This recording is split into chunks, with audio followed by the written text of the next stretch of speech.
of those players, very strong ladder players, but might not be as used to adjusting quickly for a competitive environment. And David, it is an all Spatula start. And I'm curious what this will mean for this current patch, if it's any different than it has been in set 7.5. But if there are players to figure that out, I think it will be players like 61, players that are just, known for just being able to adapt to, slightly different circumstances. It's not always you can start off a game with a spatula, and it does, of course, to some extent change the direction and the ideas that players have compared to a normal lobby. Well, really quick for the viewers who are less familiar, can you run us through what this choice would have looked like on a previous patch so we have an idea of what we might see coming in with all these spatulas? It really depends on the emblems that are currently buildable that you think make sense. It also, one thing to definitely keep an eye out for, and a thing that I think a lot of the players in this lobby will even consider, is the fact that if there is a spatula open in the first carousel, there is an extra incentive on top of other incentives to lose streak early on. Make sure you're first pick, and if you can get it right away, Tactician's Crown to start off the game in stage 2, that is a really, really good start. So if you get only 2 item components, if you don't have pairs, there's that extra little cherry on top saying, hey, maybe you should lose streak, maybe you should tank your HP all throughout stage 2, and then eventually maybe get the extra unit going to stage 3. Not always the case, but definitely something that can be considered. Definitely a fingers crossed angle. So we'll be looking at the players who opt into those loss streaks coming down the line. Looking at Left Overture's board right now, this is the Olaf Warrior start, a composition that we haven't seen as much of coming into 7.5 as we did in set 7.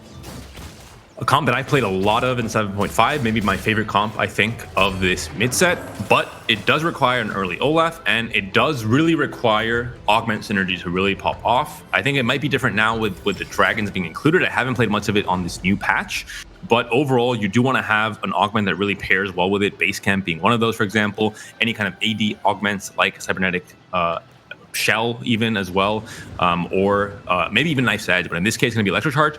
It's good, very good combat augment, very good stats overall, and very good for stage 2, but not so good for trying to tank and lose streak. If you're trying to get this Olaf to die, and you have very good combat augment synergy, it's not really the best pairing. Really good options here for double as well with this portable forge. Gold Collector, always good for the early game to get a little bit of gold rolling, but Infinity Force, one of these, it will be the Collector. And very good to have these upgrades now with Collector as well, but I'm thinking, what will be the decision here? It looks like in Italy is not going to be the case, going to be the Kaisa instead. And Dragonmancer comes in onto the set. IE has been slammed. Gold Collector has been slammed, and the gold will be flowing through now for this set. That is a thick set. Just look at those punches. Going to be blowing through the competition, and this should get double a bunch of gold to get started well into the second game of the tournament. On the opposite side, we see Lococo very early on slamming that Mage Spatula. Not particularly useful on the Nidalee, admittedly, but it'll come in handy later down the line as we already see a Silas on the board. Wondering if this might be a Mage Nomsy game as well. It's something to definitely consider if you are slamming Mage Spat, if you're trying to go that Mage angle. Mage Nomsy is one of the strongest comps. Last patch was also still in this patch, has not been changed too much. We're looking now at the different augment picks that have been picked up here. No Earth or Spatula related augments that we're seeing here. Illusion to pick up that Mage augment as well. So maybe 2 players going Mage at this point. As you mentioned, Left Overture got that Electrocharge, very, very strong augment overall. Anything that stands out for you here in Iberia? I was honestly going to mention the double mage crest myself, because when you already have a spatula lobby, a lot of players are going to look for that tier in order to set up for those mages. But with the emblem coming out as well, you can get really flexible and really creative with your late game mage compositions. You can run something like just a Zoe plus the double emblems on something like an Aoshin plus a Nomsy if you really want that disgustingly powerful AP heavy backline. Obviously, that requires an insane economy, but if you're looking for one of the strongest capped boards out there, I think that's the angle you might be looking at. We are getting word that Nomsy is not a mage in this game. She is an evoker. So that is something to keep in mind. Not going to be a direction that players are going to go to as often as with mage. I think it's, the order of possibilities is always going to be mage is the most appealing, then evoker, and then cannoneer in the current state of the game. Unfortunately, not going to see our girl Nomsy, potentially. But we saw last game, We saw someone go for scale score Namzi, so I'm keeping my hopes up. I think she's my favorite dragon so far this set because of the flexibility. Swapping over to Stegzor's board, just going to be running that Lagoon for a little bit of early game economy. And has that Kaisa too as well. So going to be definitely a good carry unit that can carry those Psalm items until Psalm is found. We'll see if he wants to dip fully into Lagoon throughout the entirety of this game, or if it's just going to be kind of an early game thing, as we see with Astral many different times. As we're seeing now, Coco also with Astral has the, as you mentioned, the Mage Crest, and makes sense with the Vlad and with the Lux already on the board. Yeah, lots of mages already sitting there, and we're seeing the benefit of it. This is going to be able to chew through the side of Stegzor. This is going to be a longer fight here, so I'm looking forward to seeing what this first carousel brings. We were mentioning it earlier on, but if there is a spatula on this carousel, players will be rewarded. Hebi has done his homework, has inted his HP away, but he is not on the right side of the carousel.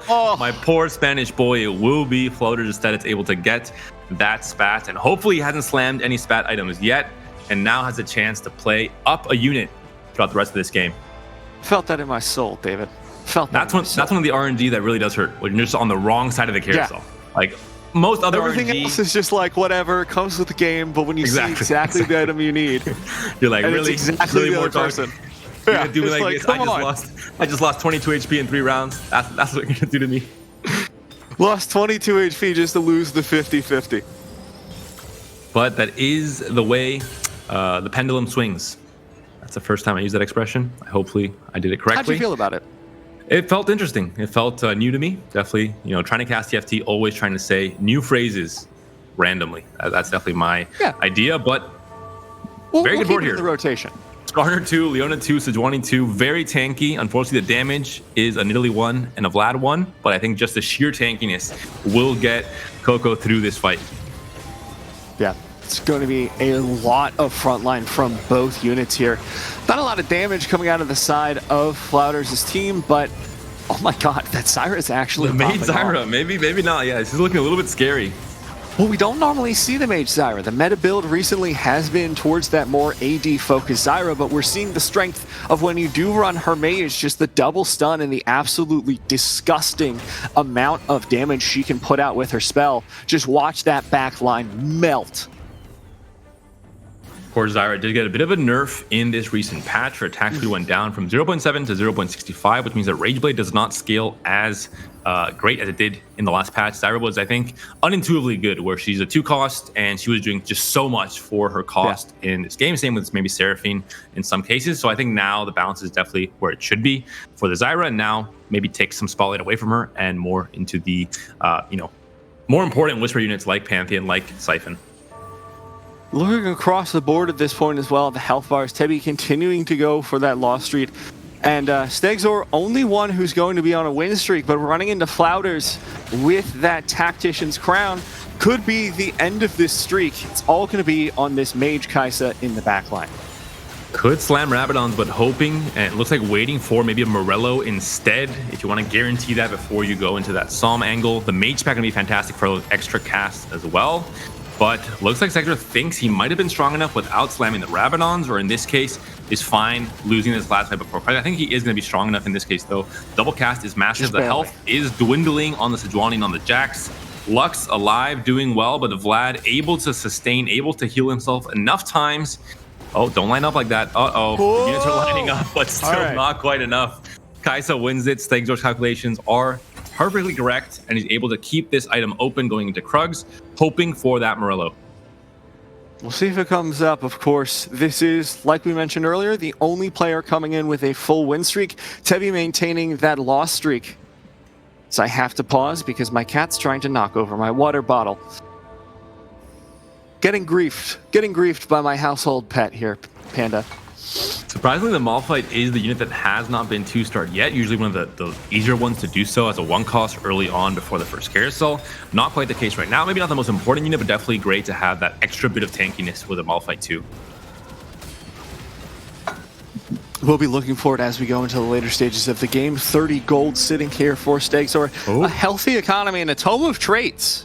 No Morello, though. That is a bit underwhelming, and no tier either, which can be a bit of a problem if you are looking to get that Psalm angle later on into the game. Although I'm wondering how this mage path's going to change. I think it's just going to change playing the 5 mages variant of Lagoon instead. Looking now for the level up, going to put in the Zyra for the Whisper, and slamming down that Tome of Traits. There's a mage emblem and an evoker available here.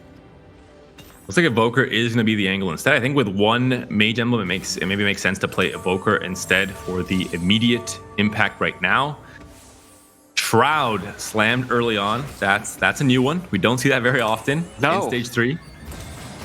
Usually just a more late game oriented item, but looking to be able to stall out that early game a little bit longer for the Lagoon casts.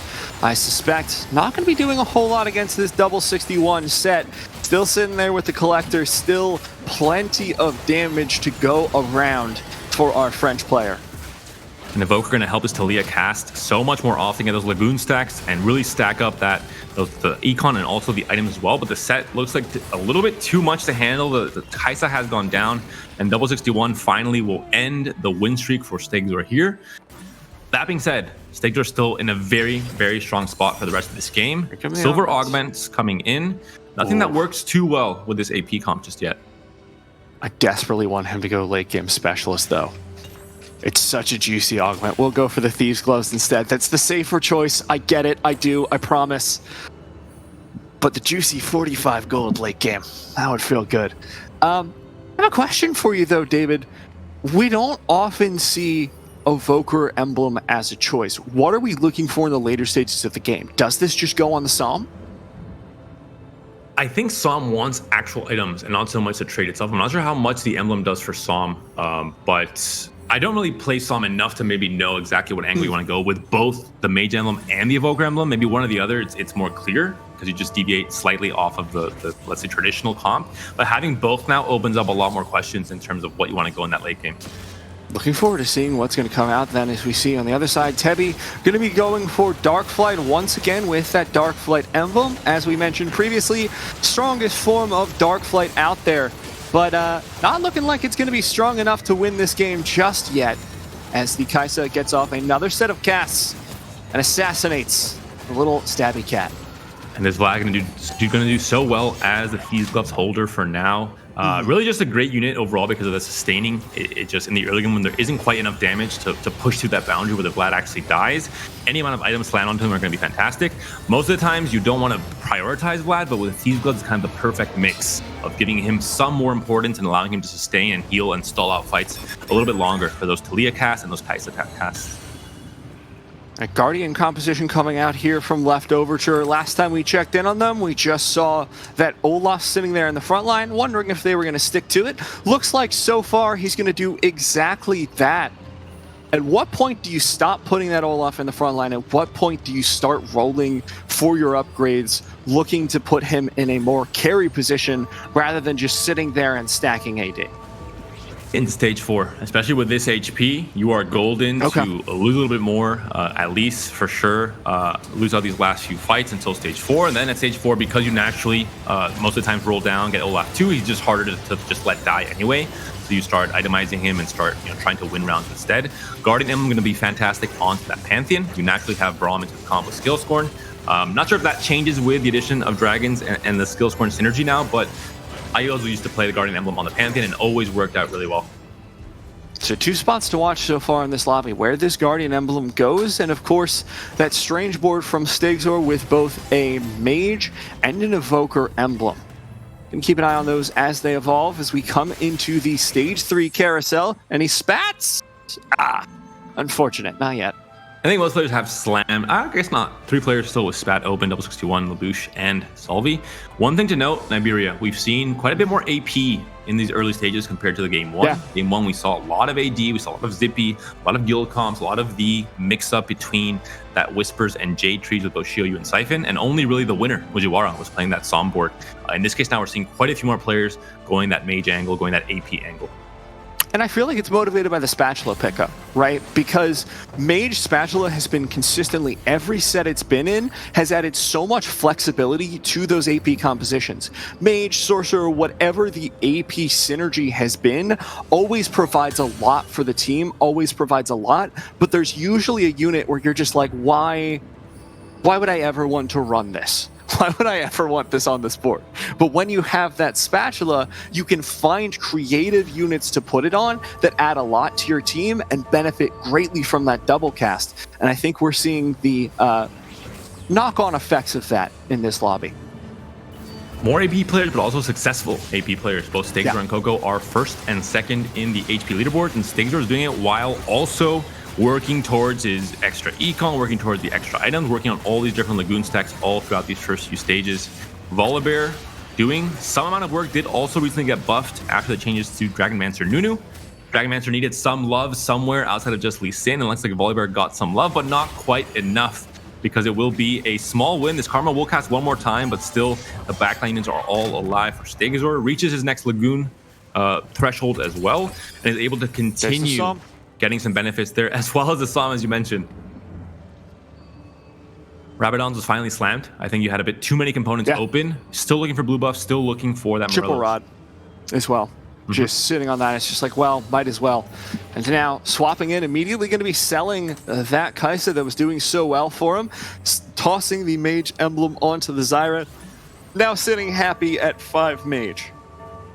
Everything looks fantastic, but really is going to be at the mercy of the items here. You really have to find Morello. It's an absolute must build on the Psalm, and you really have to try and find that blue buff as well. So this is always a spot that I don't like being in, because it kind of it takes the direction of the game away from you and more onto the carousel and onto hoping to not have to roll too many times at Treasure Dragon and maybe being a bit too weak until you get to that point. But for now, it's been a great start for Stigzor, and hopefully can keep up this momentum going to stage 4. Yeah, if there's one player that really doesn't want to rely on Carousel for their items, it's the person in first place with a 4-game win streak, right? Like, there's no way a tier lasts until the end of the game in a lobby with multiple AP players. So you're just praying at Wolves, you're praying at the Treasure Dragon for enough tiers to make your way into that late game. And we saw now Overture, they're finally getting a win. We're seeing Lelouch's also on Olaf, so that is now 2 players on Olaf. Salvi has found one, but he's really just, I think, adding into the comp for now, not necessarily stacking the Olaf or making it the center of attention. Looking at maybe 4 Bruiser for when he slaps in that Siphon that he has on his bench. Could be useful, but no full carries coming out here for Salvi's board. Hasn't really shaped up. And looking at the health curve of the lobby, it's very top heavy at this point. 78 on left Overture at 3rd, and then the top 2 are above 90. The next person down, 20 HP below that, Salvi at 58. Double Siphon finds the Idas as well, ends up putting it in at this point, keeping the Shimmer skill in as well. Mogul's Mail is going to be the item. Gambler's Blade is the second Shimmer skill, or the first rather, Shimmer skill item. We'll see where Salvi wants to go with this. Has a lot of different directions on his bench. Can go into this Jade angle with the Bruiser's emblem as well, and has 2 Siphons already. But this is the board he settles for right now. Keeps the Idas in, keeps the 5 Shimmer skill in as well. He's going to be putting down some items, and I was about to say before he did so that this board doesn't look like it's going to be able to do a whole lot. Not a ton of combat power for stage 4, but with that Titan's Resolve slam on the Wukong, we're seeing a little bit of power come out there on the back line. Has a chance for Edge of Night as well. So overall, good components for AD item carriers like potentially Xiaoyu, like the Siphon if he wants to go that Jade Whisper route. For now, just trying to stick on Shimmer so get some extra gold that we're seeing there, popping out from that Idas, from that Mogul's Mail, from the Gambler's Blade as well, making sure his Econ is in a good spot to go 8, roll down, and hit all the upgrades he needs to hit to be among, ideally, the top 4 players in this lobby. Cybernetic Implants also going to be great with an AD-centric comp, like the comp that runs Siphon, Xiaoyu, and just all these Whisper and Jade units. It's great for pretty much all of his options, so that is what he's going to pick up, leveling up to 8 as quickly as possible. Now going to be rolling, trying to find some carries for this composition, desperately in need of them.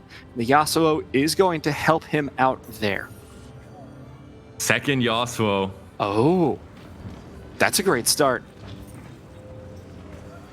Okay, I'm taking some time to process this board, David. This is certainly Olaf's scale scorn, but Cavalier Olaf and Mage Hecarim do throw a bit of a wrench into things for me.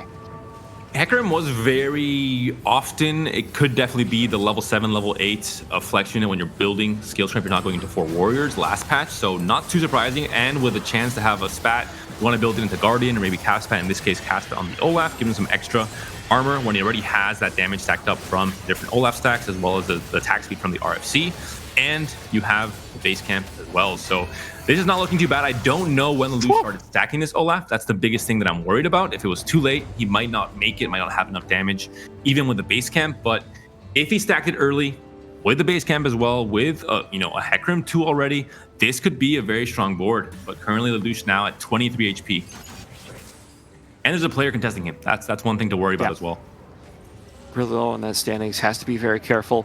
Mildly distracted by the guinea pig in his photo in the bottom right. I'm wondering if our observers, our lovely analysts, could be able to find out how many stacks are on that Olaf. Because I Siphon think 2 for Salvi. Nice. That's a good pickup. The Olaf 2 as well. And Salvi with the Olaf 2, contesting on the side, not necessarily playing skill score, but still saying, hey, I'm going to mess up. These other skill score players going to mess up.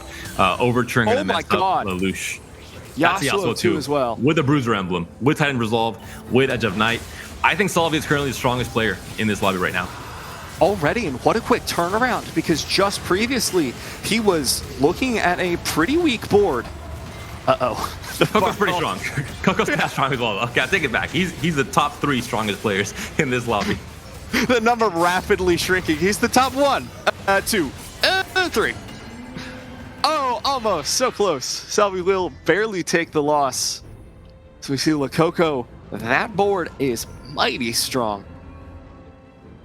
An Overture, one of definitely the stronger Olaf players, sitting at 67 HP, whereas Lelouch is in big trouble. Now at 12, has lost his last fight as well. We're gonna see what this carousel brings. Xayah with a bow would have been, the sweepstakes last patch. Maybe not so much in this patch, but looks like Lelouch might still, gonna go for the glove instead. I think trying to build specifically an IE potentially, or just a Hodge for the Olaf, maybe for some healing as well. Looking forward to seeing what comes out of this carousel, and then looking towards the Treasure Dragon, because these are when all of these compositions that we've seen sort of wavering around the edges are going to start solidifying. Salvi, of course, still has that open Spatula. And I'm curious if that's just going to be a dead item at this point, because we've gotten pretty late into the game. There's been a lot of carousels for him to have that opportunity. Do you think he's waiting for anything in particular, or just going to leave it? Not entirely sure. We're going to have to see what, I think, again, after Treasure Dragon, that's when you really decide. You have all the components set in stone, you have all the different possibilities after you roll down, and then you really make the decision. At this point, it doesn't make sense to really slam anything for 2 more rounds if you're not in peril of dying right away, like Lelouch is.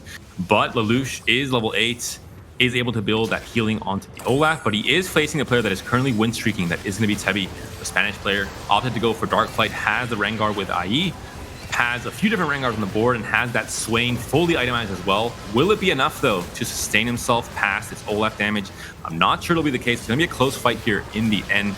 Looks like Swain, he's always so close to being taken down. Now finally does, and Olaf able to keep Lelouch alive in this stage 4. Yeah, and I think the difference maker, honestly, is the Cavalier spat on that Olaf, because Rengar always targets the player with the lowest armor. That additional armor and magic resist on the Olaf guarantees that he's going to be one of the last units on the board to be targeted. So he was just free firing away in the backline with that rapid fire cannon at no threat from the carries of that composition.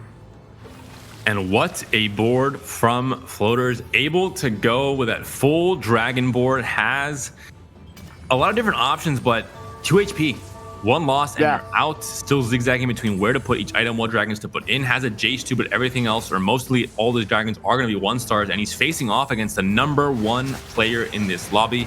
It's the Psalm 2 with Rabadons and Morello. Is this going to be the end right before he was able to spike?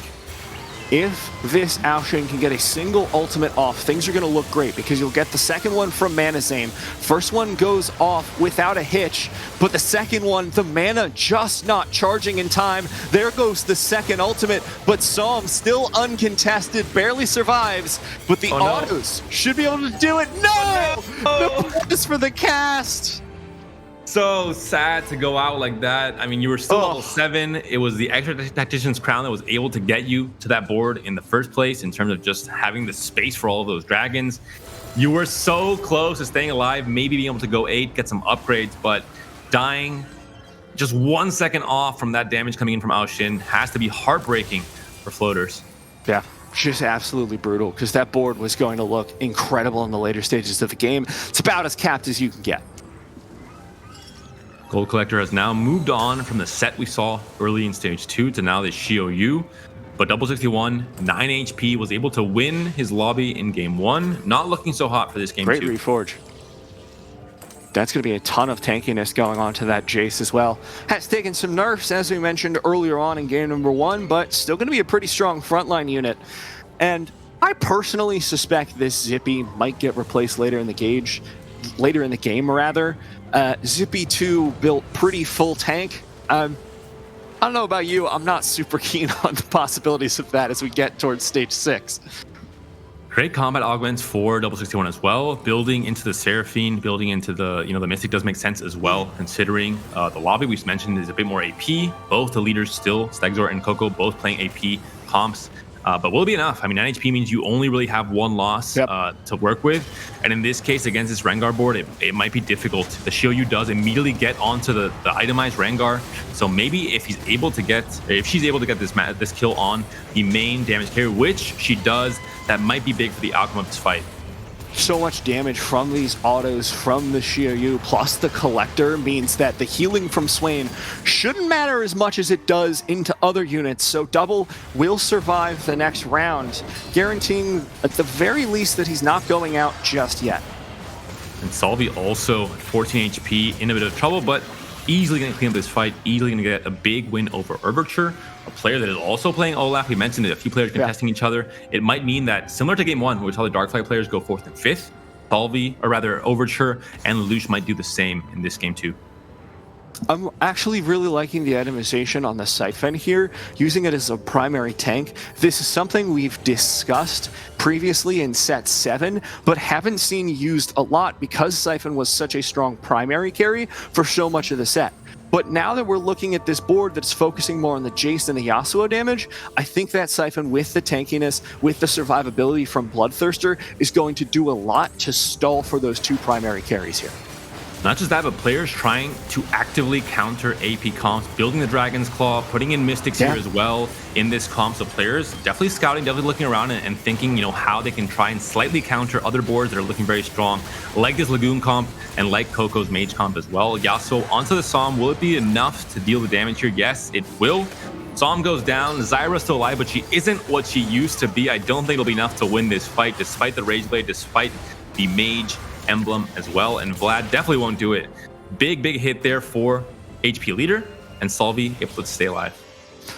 Unfortunately though, on the other side of the board, Double was not able to maintain that great performance and has fallen out in 7th place, able to dodge the 8th.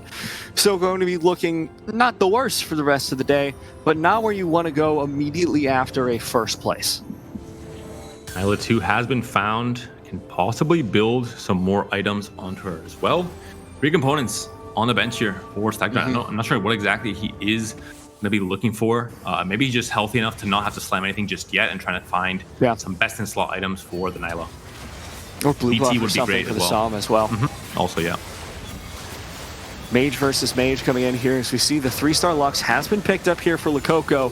This is the Mage board that we haven't seen a whole lot of this game, but has been an absolute terror in this lobby so far.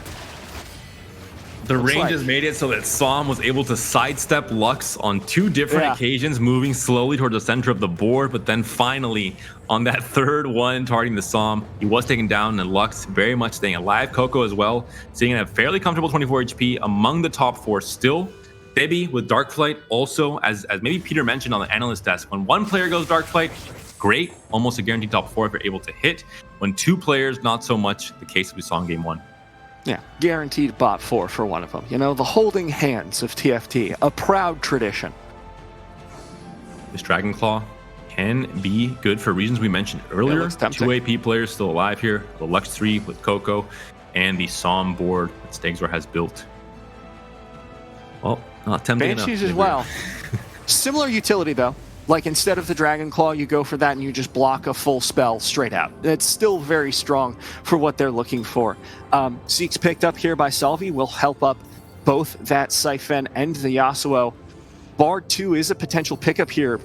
Yeah, Salvi going to sell off Rakan to switch those stars instead, opting to, again, he's 1 HP. He maybe just needs to win these next few fights. Not going to leave up the chance. If he had 50 HP, I think that decision would be very, very different. But has now the Zeeks as well onto, I'm going to imagine the Silas for the extra cybernetic, but maybe just doesn't care enough. And we'll put it onto the Olaf instead. Yeah, I think that makes maybe a bit more sense. Just looking for the power as much as possible during this round. 1 HP, you've got to do everything you can to just get as high on the board as possible. No longer looking for a first, just looking to live. As the Siphon is going to be doing quite a bit of damage in that backline, but the Lux uncontested in the back, untouched, unbroken, as we see that Siphon struggling to 1 versus 5. Doing admittedly surprisingly well, but it looks like Salvi will finally fall, taking a 6th place. Yeah, the positioning was far from ideal for Salvi. The diagonal was very good for the Lux. The Siphon went to the wrong corner. Would have liked to see Siphon on the left corner instead, trying to angle towards that Lux a little bit sooner. So unfortunate, but also maybe expected once that fight started off and once you saw both boards and where the different units were positioned. Yeah, and we did get an update on the Olaf as well. Some of you may be wondering why Salvi pivoted off. It was because he had 0 AD on it. So makes a lot of sense to me, David. Yeah, Salvi's Olaf was just a late pickup. It was kind of the Olaf that you slot in with Xiaoyu in the last patch, just that top 4 Xiaoyu comp, similar to that. It's more Overture and Lelouch who were going for that fully stacked Olaf, and that's the case here. Overture at 4 HP, trying to do his best, but against this board from Lelouch, it's just, I think, a little bit of a stronger Olaf board. The items are working better. The base camp is definitely working better. Yeah, I think that might be the end of the road for Overture, and that means that all these Olafs go back into the pool, and Lelouch has a very good chance, with the win streak already going, to maybe even win this lobby. Yeah, we've got our top 4 now. Of course, Stigzor, Tebi, Lelouch, and Lakoko still in it. And Lelouch, like you were mentioning, still has a lot of cap to go with that board, because we saw no Olaf 3 just yet, and there's the potential to go level 9. So if I'm looking at a board that I'm expecting to be able to finish out this lobby in first, I'm looking at that one because it has a lot of space to grow, and still very strong on its own. The blue buff is going to the wrong player. Give this blue buff to Stagzor. He's been waiting for so long. But a nice mix of comps for this top 4. We have 2 AP comps with Coco's Lux 3 angle and Stagzor playing that Lagoon with the Psalm. And then we have 2 AD comps, Lelouch on Olaf and Tebi on Darkflight, all by himself, able to get that 2-star Swain very early on. As you mentioned, also with some counter to AP with that Dragon's Claw being built. Rel going to be picked up, rocking the double Rel. This is something you see in a lot of Darkflight compositions for anyone unfamiliar. A lot of times you just stack as many Darkflight units as possible, especially when you have an item like the Aura item we've seen a lot of, ZZ Rot we've seen a lot of as well. So this is fairly standard for this kind of board, but I'm wondering how it's going to stack up against these more capped out boards at this point, because it doesn't feel like it's gotten much stronger over the last couple of rounds. And Tebi with Cluttered Mind going to hope to go 9 as quickly as he can and try and cap out his board a little bit harder. But Coco here on maybe his last fight, where in stage 6 you take a lot more player damage at this point. The Lux is fully flanked, surrounded by as many defensive units as possible. Daisy coming in as well, but I'm not sure if it'll be enough. It looks like the Rengar has been taken down though, so I completely changed my tune. Swain is great. Lux has died, but will it be enough to take down this Vlad and this Silas constantly wailing onto the dragon here? It might be, with the Dragon's Claw especially. Redemption, the healing coming in. Mana Reeve. Oh, I don't think it's going to be enough at this point. The Vladimir very tanky, but with the assisted damage of the Aphelios, the Coco falling down. Just the one top HP 3 too. Has been locked in. Stigzor now no longer has that massive HP lead he had so long ago, but Lelouch has found the Olaf 3-star. This was expected. Overture died, all those Olafs went back into the pool and made it so much more likely for Lelouch. Probably was saving gold, waiting for this to happen, and is now able to hit and cap out his board. And with base camp, I think he might be the winner of today's lobby, or today's game 2. Yeah, and look at this board as well. The triple Zeeks, nearly a Hecarim 3. Lelouch is on pace to easily win this lobby. So he runs into Tebi for potentially the last round of Tebi's game. Hecarim casting the wrong way, only hitting one unit for now, but look at how quickly this Swain is getting deleted despite the full itemization. The Olaf attacking so quickly, 2 bows as well as triple Zeeks, buffing the attack speed onto this Olaf means that I think Lelouch is looking incredibly strong in this game too. Tebi taking down to 1 HP. I was sure he was dead there, but he had the math down to a science. He's good there. And on the opposite side, we see Tebi's board surviving, but this is going to be a simulation of what this 1v1 would look like.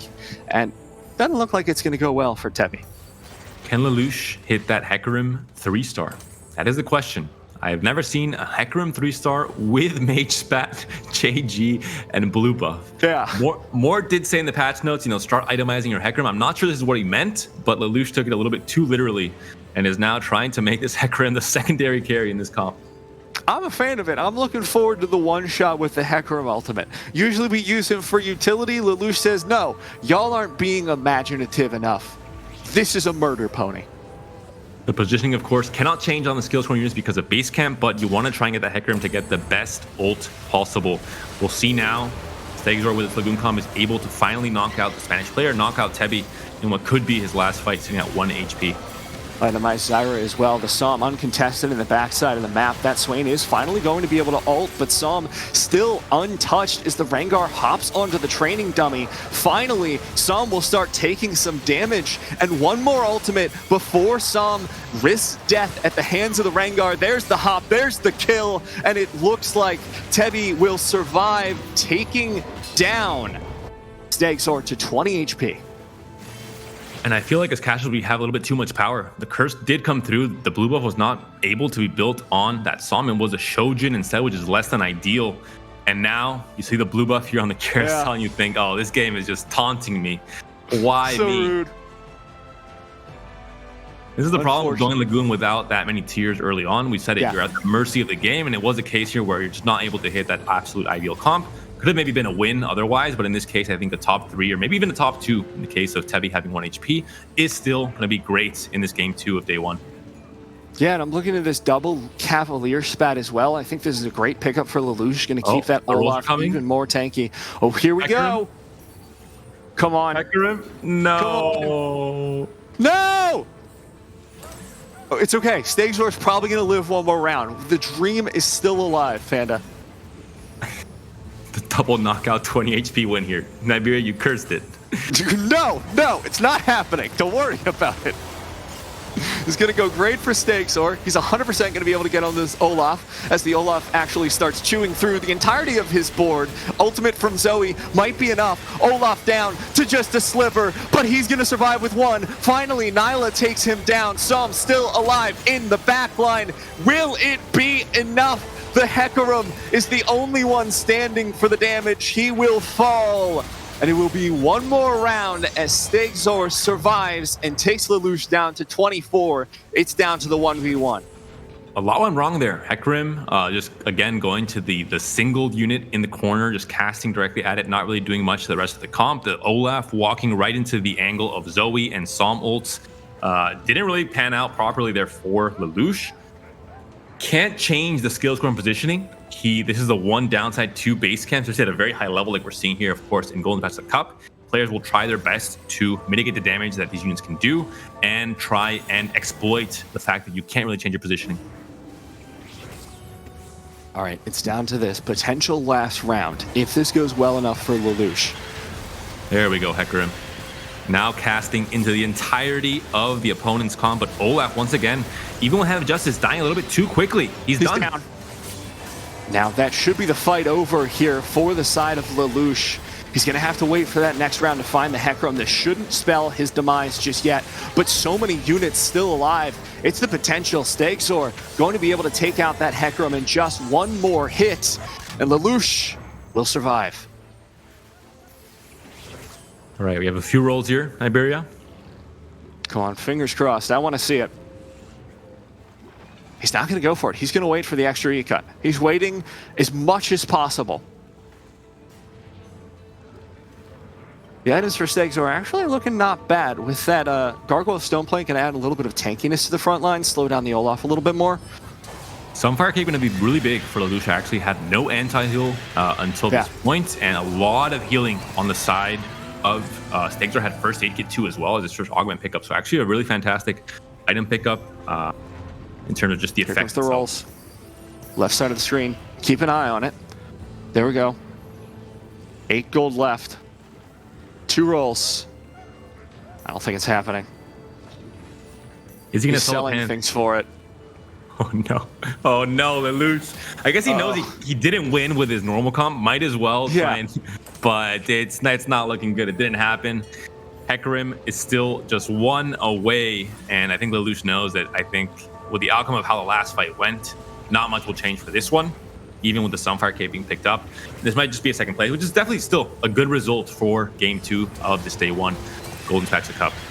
Here we go, final fight. The Olaf firing away, but also in the line of fire, that Psalm. Beautiful Hecarim ult stalls the Psalm for a little bit longer. Half health on the Olaf, knocked up once again, but he's going to find the healing. A smidgen more is not enough as we see Psalm fire away into the backline and secure a win in game number 2 for Stegzor.